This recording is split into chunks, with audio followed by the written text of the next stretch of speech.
now we are going to the solution of the problem. So, but I think there must be somebody accountable in this project. As I've said before, during our meetings and hearings here in the Committee on Infrastructure, because my children are going to school in Central Philippine University, and we are residing also in Pavia. So every day, the traffic jam, morning and evening, it already take a toll on my children.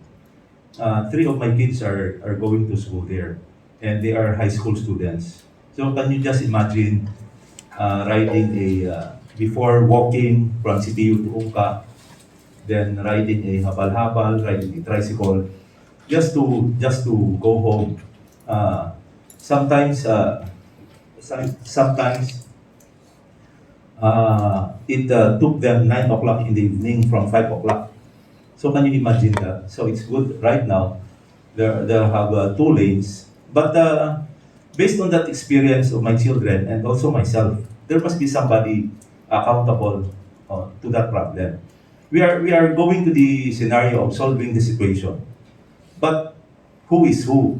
And right now, the consultant have not yet presented their findings of the problem and possible solution. So it's good that Engineer Hardelesa is presenting already a solution to the problem. But I think, Mr. Chair, I believe that we also seek the assistance of the higher level of legislation or legislative body in support to our convening here in aid of legislation. So before we had our hearing here, we had a huddle on what will be the next step also of the Sangguniang Panlalawigan, because we are here to support. And buhay gid no? Tama nung kalawig ya atong nga pagtiripon diya. And kita nga nagatipon diri ugtas man. So ang Pumuluyo natin to ugtas man.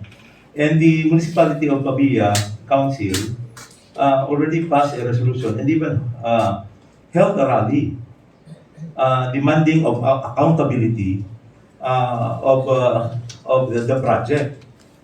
So, Mr. Chair, I would like to support the municipality of Pavia Sangguniang Bayan because they already passed a resolution requesting for a Senate inquiry about this Ungka flyover. Because Engineer Hardelesa is already presenting or has presented his idea of a scheme number 4. Oo. Pero engineer baka sir basi hindi pa pumatian imong mga proposal, no? Hindi but I do believe that they will listen to your proposal and they will honor that. But if we ask the support of the Senate of the inquiry, because this today in the Panay News has in their front page the Ungka flyover house probe soon, and they have House Resolution number 721 calling for House of Representatives calling for a legislative inquiry on the controversial Ungka flyover. So I think, Mr. Chair, we should also pass a resolution for a Senate inquiry, particularly on the Senate Committee on Accountability of Public Officers and Investigation, or the Blue Ribbon Committee, and the Senate Committee on Public Works, so that we will know who will be accountable. Kasi may consultant na hindi taga Region 6. Then, hindi makita hambang na palbak to.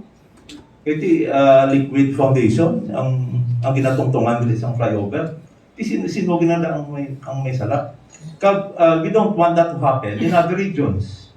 And even in the flyover, because I am also about to ask, what is happening right now in the Akalan flyover, nga naguntat naman. Naga-traffic naman to. Nagatiyog-tiyog naman kami magpuli ito sa Bingawan. Kung ano lang yung pangabuhin ng aton Dres Pabian eh. Kung tiniyugay na lang kita. No? Pila na ka binulan. Sorry to say, I'm not speaking in Tagalog, Director. Yes, but I hope you understand. Yes. So, two flyovers already ang nag-create sa monstrous traffic for the people of the 2nd District, the 3rd District.